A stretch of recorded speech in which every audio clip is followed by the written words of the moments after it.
Komisioni Qendror i Zgjedhjeve njoftoi mëngjesin e sotëm se ka përfunduar vlerësimi i votave për kandidatët në listën e hapur në 12 qarqet e vendit. Drejtuesja politike e qarkut, Belinda Balluku, në një prononcim për mediat, fitoren e thellë të Partisë Socialiste ja dedikoi emrave të kandidatëve kryesor, Ceno Klosit dhe Asfloral Haxhiut, mjekut lushnjar që e vlerësoi maksimalisht, ndërsa ndjesën publike ndaj demokratëve të deputetit Luan Baçi për humbjen e thellë në këto zgjedhje e cilësoi qytetari. Për sa i përket votës preferenciale, për të thënë të drejtën, unë e vlerësoj shumë sepse tregon që kemi bërë një zgjedhje të mirë në skuadrën tonë.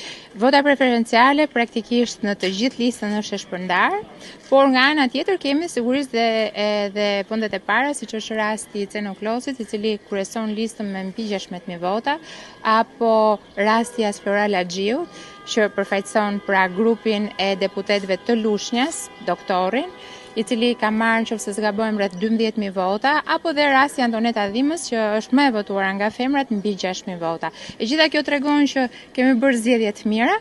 Nuk e kam ndjekur prononcimin e zotit Baçi, megjithatë, nëse e ka pranuar publikisht, tregon qytetari, tregon profesionalizëm.